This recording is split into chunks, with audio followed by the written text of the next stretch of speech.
Buenos días, jóvenes.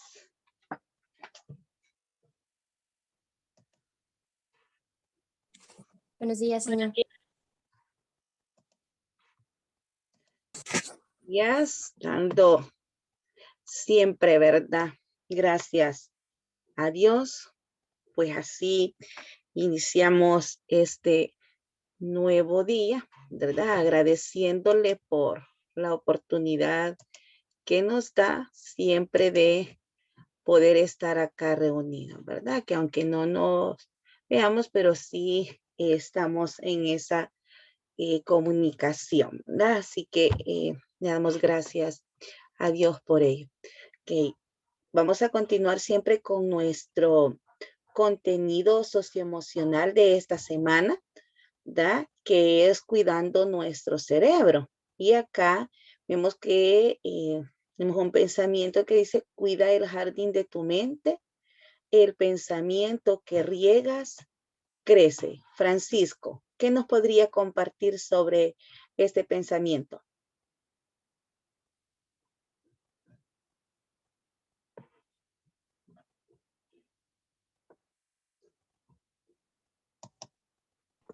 Ya voy. Ok, gracias. Que tenemos que tener, se podría decir, unos pensamientos nobles, buenos pensamientos, y buenas ambiciones, porque si nosotros pensamos que en un futuro vamos a llegar a ser personas de éxito, esos pensamientos van a crecer y así van a ser, si nosotros nos los proponemos y si trabajamos para conseguirlo. Pero si nosotros en nuestra mente tenemos el pensamiento de que no podemos, que no podemos y que no podemos, ese pensamiento también va a crecer y quieras o no, también nos bloquea a no hacer varias cosas porque nosotros mismos nos bloqueamos, se podría decir, con nuestros pensamientos. Así que tenemos que pensar que vamos a tener éxito siempre y que lo podemos lograr todo para que eso crezca y se haga realidad. Muy bien, gracias, Francisco, por el aporte, ¿verdad? En relación al cuidado que tenemos que tener a nuestro cerebro, en nuestra mente, ¿verdad? Porque si lo vamos regando, como acá dice, eso va a ir creciendo. Y si lo regamos, ¿verdad? De forma positiva, pues de igual manera, así va a ser el crecimiento y el fruto que vamos a obtener de él. Muy bien. Vamos a ver, Lía, ¿qué nos puede compartir sobre esto?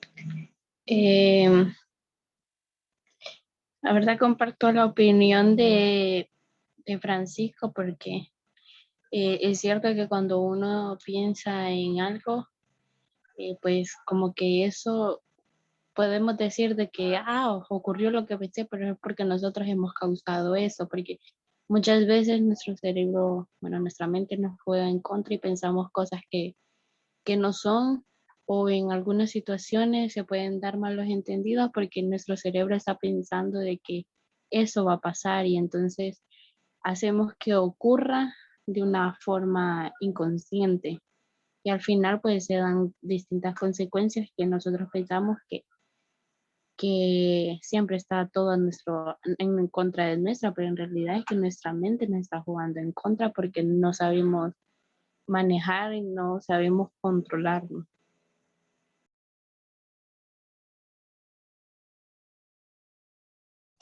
Okay, gracias, Lía. Así es, ¿verdad? Que de nuestros pensamientos, pues, va a depender muchas cosas en nuestra vida, ¿verdad? Y pues abonándolo siempre con cosas positivas, pues así es lo que vamos a ir obteniendo en nuestra vida, ¿verdad? Muy bien. Entonces, este día también, ¿verdad? Continuando con lo que son las razones financieras o los índices financieros, vamos a estar viendo lo relacionado a las razones que evalúan la rentabilidad que la empresa tiene. ¿verdad? Eso es lo que vamos a estar viendo. Tenemos acá entonces la razón de rentabilidad. ¿Verdad? La razón de rentabilidad, pues estas razones lo que permiten es analizar y evaluar las ganancias que la empresa ha obtenido con respecto al nivel de ventas en el periodo determinado, ¿verdad? También en relación con los activos o la inversión que están realizando los dueños. Acá en este índice, ¿verdad? De las razones de rentabilidad, pues al igual que las anteriores que hemos visto, también la toma acá de las decisiones que se vayan a tener, ¿verdad? Esto pues va a representar una gran importancia, ya que estará pues relacionado a la actividad que se tenga para poder crecer, ¿verdad? Y mantener una estabilidad financiera. Entonces, la toma de decisiones es muy importante y comprender, ¿verdad? Como medio de la rentabilidad de un negocio, genera beneficios para los empresarios, ya que le permiten conocer las ganancias de las actividades económicas realizadas en un tiempo, ¿verdad? Determinado, en un periodo contable. Eso es las razones de rentabilidad. Luego, ¿qué son los indicadores de rentabilidad? Las ganancias obtenidas de una inversión de recursos o dinero se denomina rentabilidad, ¿verdad? Aquella ganancia que se obtiene por una inversión que se haya realizado, pues eso es lo que conocemos como rentabilidad. La rentabilidad de una empresa se mide mediante una serie de indicadores que determinan la efectiva administración en relación a los gastos y costos que se tengan. Al determinar los indicadores de rentabilidad, la toma de decisiones se basa en información confiable, ¿verdad? Que le permita un buen análisis de las actividades de la empresa. Los indicadores de rentabilidad, pues, permiten realizar un adecuado seguimiento a la situación financiera que la empresa tenga en ese momento, ¿verdad? En especial para poder determinar la manera en que las ventas se convierten en utilidades, ¿verdad? Entonces, eso es lo importante de este tipo de indicador, ¿verdad? Este indicador de rentabilidad nos permite primero asegurar una gestión de las actividades, ¿verdad? Además, como decíamos, de generar beneficios para la empresa. Entonces, eso es lo que estaríamos analizando con este tipo de índice. Los indicadores también son importantes tanto para los empresarios como para los inversionistas. Para los empresarios vamos a decir que son importantes porque se convierten en una herramienta que permitirá medir la rentabilidad que el negocio está teniendo, ¿verdad? Porque sabemos que toda empresa, su fin es ese, ¿verdad? Obtener una rentabilidad, que su negocio le sea rentable en relación a las ventas que está realizando. Y también es importante para los inversionistas para que ellos puedan conocer si la inversión que se está realizando, pues está generando una remuneración, ¿verdad? O retorno, es decir, si se está obteniendo esa rentabilidad en base a las inversiones que se están realizando. Luego, los indicadores de rentabilidad o indicadores financieros, ¿da? En finanzas, las razones o indicadores financieros son un concepto utilizado para medir y analizar las decisiones que toma una empresa en relación con sus actividades económicas y financieras. Pues los índices, ¿verdad? Cada uno de los índices es precisamente para ello, para poder tomar decisiones en relación a cómo es que está funcionando nuestra empresa. Y dentro de los indicadores financieros, ¿da? Como hemos estado viendo en clases anteriores, podemos mencionar, primer índice es el índice de liquidez, ¿verdad? Acá el índice de liquidez es el primer índice que estuvimos analizando. A ver, pregunto, Emerson, ¿cuáles decíamos que eran los índices de liquidez?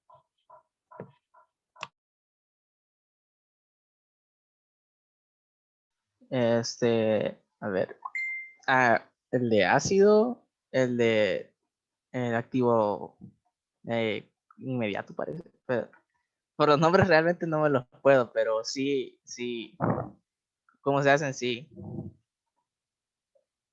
Okay. ¿Y para qué decíamos que se utilizaban los índices de liquidez, Soraya?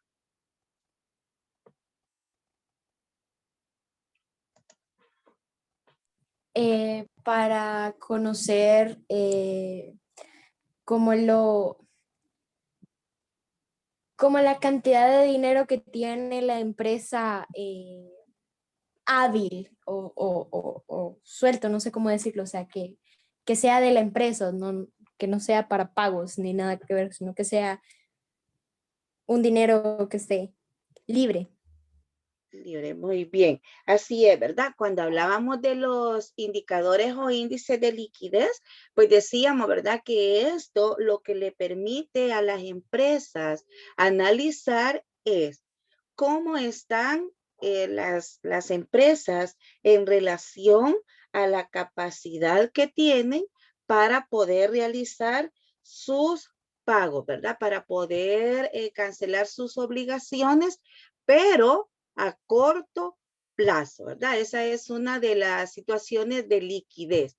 ¿Cómo es que la empresa está en este momento para poder hacerle frente a las deudas que tenga, que si puede cancelarlas, pero en el tiempo que se les haya asignado, es decir, a corto plazo, ¿verdad? Y dentro de estos índices, ya decía Emerson, ¿verdad? Que teníamos el índice de solvencia. Uno de ellos era ese índice, el índice de solvencia, que prácticamente lo que hacía era que evalúa la situación de la empresa, ¿verdad? Y este índice, jóvenes, también es uno de los que más utilizan las empresas, ya que les permite, ¿da? Realizar el cálculo de la capacidad que se tiene para poder cumplir con las obligaciones a corto plazo. Y este índice de solvencia, a ver, vamos a ver acá. Quiero ver, Carla, ¿cómo calculábamos el índice de solvencia? ¿Se recuerda?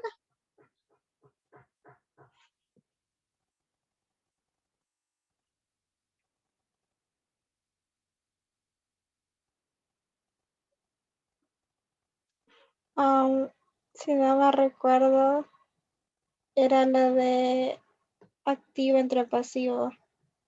Así es, muy bien. Entre los activos, pero los activos corrientes, ¿verdad? Acá no vamos a considerar los activos no corrientes, sino que únicamente decíamos que el índice de solvencia lo íbamos a determinar dividiendo los activos corrientes entre los pasivos corrientes. Muy bien, Carla. Lisbeth, ¿cuánto era lo ideal que decíamos que tenía que dar como resultado este índice para poder decir que la empresa tenía la capacidad o la solvencia para poder realizar los pagos a corto plazo? Más de uno. Ajá. Muy bien. Así es, ¿verdad? Más de uno, pero también se decía que lo ideal era que el índice debe de ser mayor a 2. Eso porque de esta manera la empresa estaría cubriendo con bastante amplitud sus compromisos, ¿verdad? Ya que para cada dólar que la empresa deuda, cuenta con $2 para poderle hacer frente, ¿verdad? A las deudas que tenga. Muy bien. El siguiente índice que también contemplábamos como índice de liquidez era el de capital de trabajo. Y en el capital de trabajo, Fabricio, ¿cuál decíamos que era este índice, el capital de trabajo?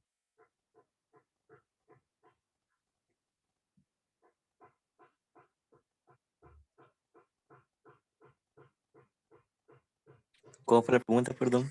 El capital de trabajo decíamos que era otro de los índices de liquidez que las empresas utilizan. ¿Qué nos representaba este índice y cómo es que se determina? A ver.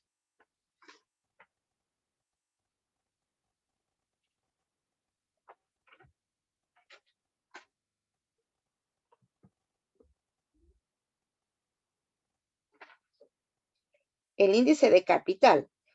Se recuerda que decíamos que eran los fondos con que la empresa Creo que cuenta, ¿verdad? Ajá. eran lo que declara la rentabilidad, ¿no? O sea, era activo menos pasivo. Ajá, eran los activos corrientes menos los pasivos corrientes. Muy bien, de esa manera era que estábamos determinando nuestro capital de trabajo. Gracias, Fabricio. También teníamos el otro índice. ¿Cómo le llamamos a ese índice, Soraya? ¿Qué índice nos hace falta para cubrir los índices de liquidez? Ya vimos el índice de solvencia, capital de trabajo. El siguiente, ¿cuál era?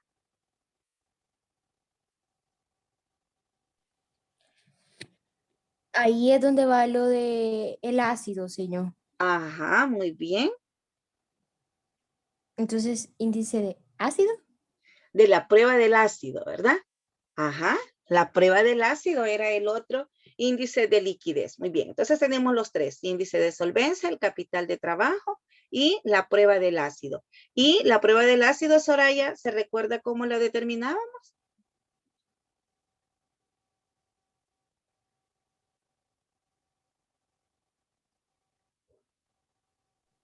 Más o menos, señor. Ajá, Era, eran los activos sí, menos el inventario. muy bien. Y eso lo íbamos a dividir entre el pasivo corriente. Entre el pasivo corriente. Perfecto, Soraya. Así es, ¿verdad? De esa manera determinábamos lo que era la prueba de ácido. Y este índice pues constituye una medida más rápida. Este es un poco más exacto, por decirlo así, en relación a la capacidad que la empresa tiene para poder realizar sus obligaciones inmediatas, ¿verdad? Porque no necesita que el inventario, ¿verdad? Se convierta en efectivo de las ventas que se realicen para poder determinar si la empresa tiene la liquidez suficiente para poder hacerle frente a las obligaciones. Y en este índice de la prueba del ácido, también veíamos que lo ideal es de 1 a 1. ¿verdad? Es decir, que cuando obtenemos este índice, el resultado se puede considerar como favorable si es igual a 1. ¿verdad? Entonces, ya ahí podemos hacer un análisis que la empresa tiene suficiente liquidez o suficiente solvencia para poderle hacer frente a los compromisos que tenga. Muy bien. Y también veíamos el otro de los índices, que este es más drástico, decíamos, ¿verdad? Era el de la razón de liquidez inmediata. Aquel donde no vamos a considerar ni los inventarios, ni tampoco las cuentas por cobrar. Únicamente el dinero que tenga la empresa. Y eso pues lo vamos a dividir entre los pasivos corrientes. Si este resultado es favorable, pues acá los dueños se pueden sentir, ¿verdad?, satisfechos de que su empresa tiene una liquidez para poder pagar lo que son las planillas de sueldo, los recibos, los impuestos, ¿verdad?, a sus proveedores que le conceden créditos tal vez a 30 días. Entonces, con esto, la empresa, sin contar con el inventario, es decir, no va a estar esperando vender su mercadería para poder tener el efectivo, ni tampoco va a considerar que los clientes le paguen para ellas poderle pagar, ¿verdad?, a los empleados o los recibos o los impuestos, como les decía anteriormente. No, ¿verdad? Con un resultado favorable, pues acá podemos medir que la empresa cuenta con el efectivo suficiente para poder solventar esos compromisos, porque hay situaciones de empresas en las cuales si no venden, no le pagan a los proveedores, o los recibos de agua y de luz lo llevan de 2 meses, ¿verdad? O los impuestos no los cancelan a tiempo, a los empleados le van pagando por parte conforme va ingresando el dinero. No, ok, este día vendimos o recibimos $300 y estamos al 15, ¿cómo hacemos para pagarle a nuestros empleados? ¿Verdad? Si no tenemos la liquidez suficiente para poder cumplir con las obligaciones que se tienen. Entonces, lo ideal es contar, ¿verdad? Ya a la fecha de pago, ya tener la solvencia necesaria para realizar esos pagos. Sabemos que es bien difícil que una empresa esté en este nivel, porque normalmente pues se mueven en base a las ventas que van realizando y si conceden créditos pues a los pagos que los clientes les van haciendo, ¿verdad? Entonces, eso era en relación a este tipo de índices de liquidez. Luego tenemos los índices de endeudamiento. En los índices de endeudamiento, Gabriela, ¿qué decíamos que eran las razones de endeudamiento? ¿O qué nos indicaban estas razones?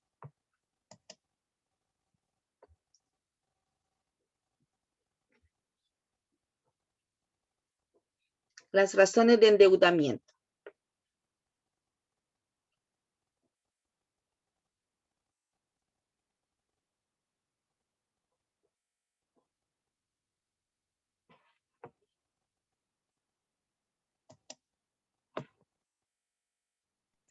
La deuda que tenemos, no sé, Gaby, pero... Sí, muy bien, gracias por participar. Sí, dígame. La deuda. La deuda, las razones de endeudamiento de la deuda. Bueno, recuerdo que era el pasivo total entre el activo total por 100. Ajá. Sí, muy bien, así es, gracias. Esta razón financiera, ¿ya?, o las razones de endeudamiento, como bien usted lo decía, está relacionado con eso, cómo la empresa, qué porcentaje de sus activos o de sus ganancias que pueda estar generando le pertenecen a los terceros, ¿ya? Es decir, nos van a indicar el monto de dinero de terceras personas que la empresa utiliza para poder generar utilidades. Es decir, acá vamos a ver, ok, la empresa necesita el 80% de lo que los terceros le dan, llámense esto los proveedores o las instituciones financieras, para que ellas puedan generar utilidades, ¿verdad? Imagínense una empresa cuyo utilidades están basadas únicamente a un 90% de lo que pertenecen a los terceros. Entonces ahí es donde se van realizando los respectivos análisis y tomándose las decisiones. Se utiliza para poder conocer, ¿verdad? Si las inversiones totales que la empresa está originando con aporte de los propietarios o con aportes de terceros. Eso es lo que nos dice esta razón de endeudamiento. ¿Ok? Las inversiones que la empresa está teniendo es porque los totales de la empresa provienen de los aportes que los propietarios están realizando o depende de los aportes que los terceros están realizando en la empresa. Y así es, ¿verdad? La razón o índice de deuda total, como decía su compañero, que lo podíamos determinar de multiplicar. Okay. Toda la deuda total que la empresa tenga, lo multiplicamos por 100 porque son porcentajes los que acá nos refleja este tipo de índice y lo vamos a dividir entre el total de activos que la empresa tenga. Entonces, de esa manera vamos a decir, ¿verdad? O vamos a obtener un porcentaje. Y ese porcentaje que obtengamos de realizar, ¿verdad? Ese cálculo, ¿qué nos estaría indicando? Lo que proviene de terceras personas. ¿Verdad? Entonces, por ejemplo, si como resultado nos da 40%, ese 40% nos está diciendo que proviene de terceras personas. Entonces, si el 40% proviene de terceras personas, de la inversión que las terceras personas están haciendo en la empresa, Luis Alonso, ¿cuánto sería el porcentaje entonces que la empresa está teniendo?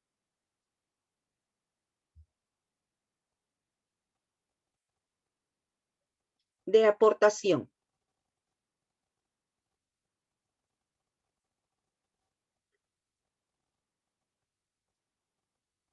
Disculpe, señor, me había levantado a tomar agua, no le escuché. Ok, muy bien.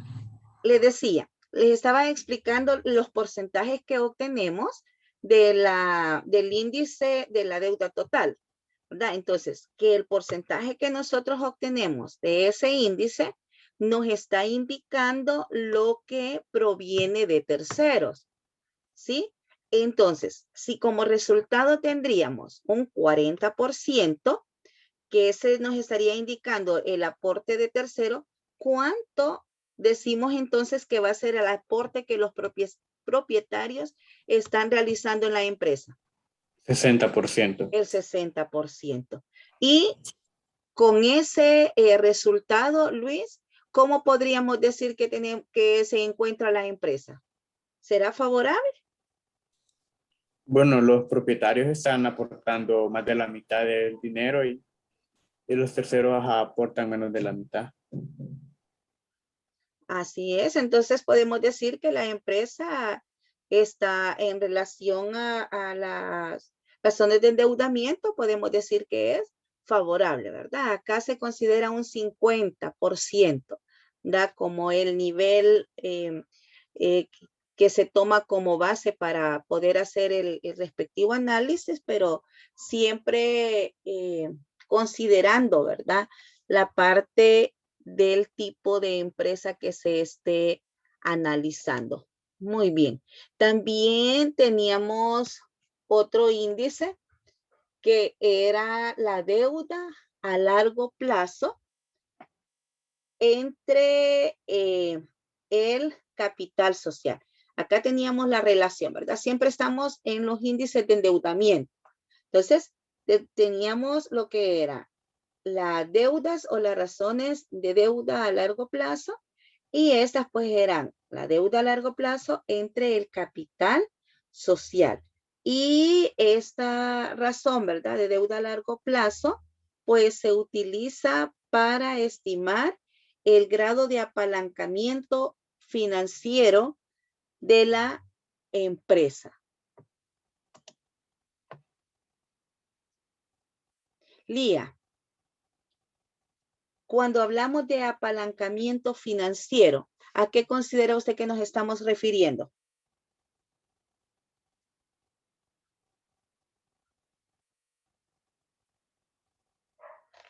A un En préstamo. relación al apalancamiento financiero. Ajá. A un préstamo que se va a ocupar para hacer más dinero, ¿no? Ajá. Sí, muy bien, Fabricio. Sí, gracias. Ok, así es, ¿verdad? En la parte del apalancamiento es el grado, ¿verdad?, en el cual la empresa utiliza los fondos, pero que requieren pagos fijos. Es decir, los que se realizan en las instituciones financieras, ¿verdad? Entonces, en esa parte es que nos dice directamente esta razón de endeudamiento, cómo estamos con la parte de los bancos, ¿verdad?, en relación al banco.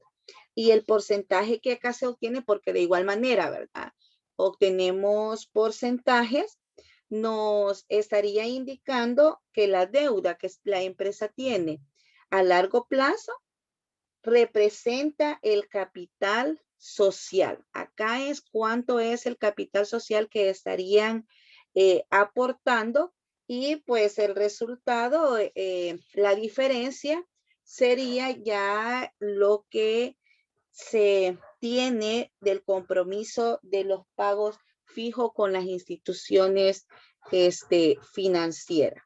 Entonces eso era en rotación, en lo que son los índices de endeudamiento. Muy bien.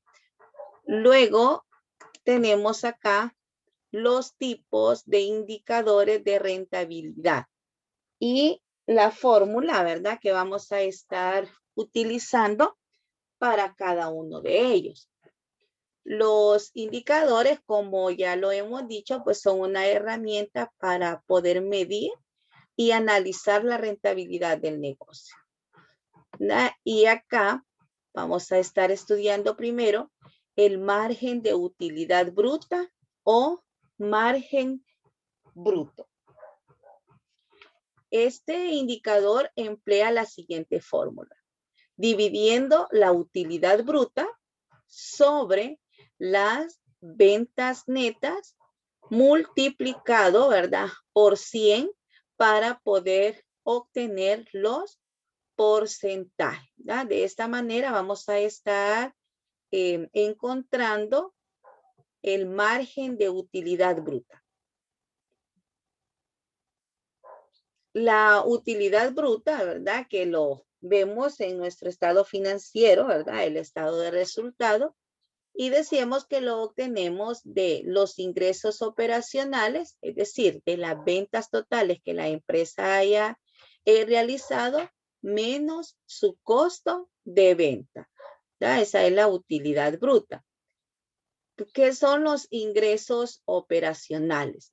Son todos los ingresos que provienen de tu actividad económica principal, ¿verdad? Esos son los ingresos operacionales.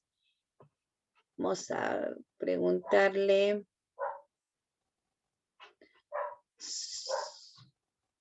Soraya, un ejemplo de unos ingresos operacionales, Soraya.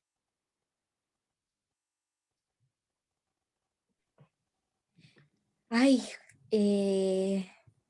los ingresos operacionales son todos los ingresos que provienen de actividad económica principal. Ay, no sé, señor, no, es que lo único que se me viene a la mente es como, por ejemplo, las ventas, las boutiques, Ajá. el ingreso principal de ellos es la venta de ropa, vea. Entonces, no sé, señor, no sé si sería eso, que lo que venden es el ingreso operacional, no sé la verdad. Sí, así es, muy bien. Porque la actividad económica esa es, ¿verdad? La actividad principal esa es. Y en las instituciones educativas, Soraya, ¿cuál sería los ingresos operacionales? Estamos hablando de las públicas. O de las Privadas. Ok, de las privadas sería la matrícula y la mensualidad. Las matrículas y las mensualidades, eso viene a formar parte de sus ingresos operacionales. Muy bien, Soraya, gracias. Emerson. ¿Y los ingresos no operacionales? Emerson.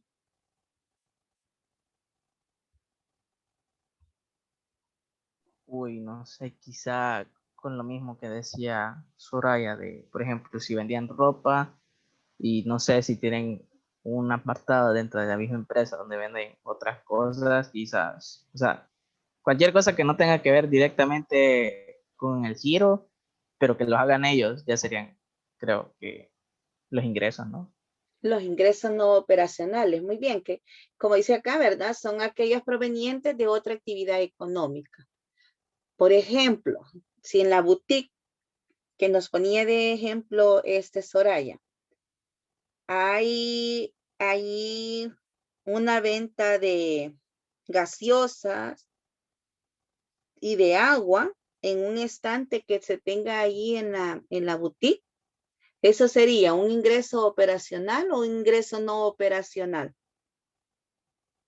No operacional. No operacional, ¿verdad? Porque aunque se esté generando ingreso cuando se realiza la venta de la soda, de los churros, ¿verdad? O del agua, que ahí se tenga que muchas veces si ustedes ven, ponen este tipo de estante, ¿verdad? Entonces son ingresos, pero los clasificamos como ingresos no operacionales, ya que no provienen exactamente de la actividad económica, ¿verdad? De la actividad principal del negocio. Muy bien. Luego, otro tipo de índice, ¿verdad? De rentabilidad es el margen operacional. Acá vamos a dividir la utilidad operacional entre las ventas net, ¿verdad? Y de igual forma, para poder obtener los porcentajes, lo vamos a multiplicar por 100. Y la utilidad operacional, ¿verdad? O la utilidad de operación, sabemos que la obtenemos de restarle a la utilidad bruta los gastos operacionales. Estos no son ingresos, son gastos operacionales. ¿Cuáles son esos gastos operacionales, Lía?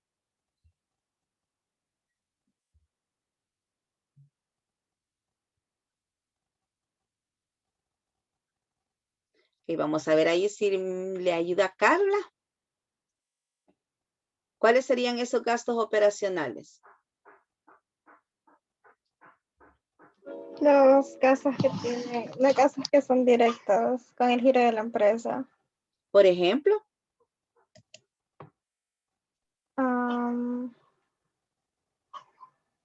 Siempre siguiendo el ejemplo de la boutique. Ajá.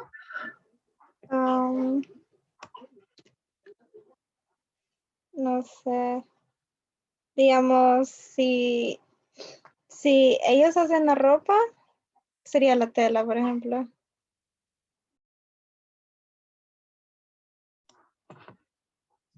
Ajá, sí, está. Y los gastos, también el pago que se le haría a los vendedores, ¿verdad?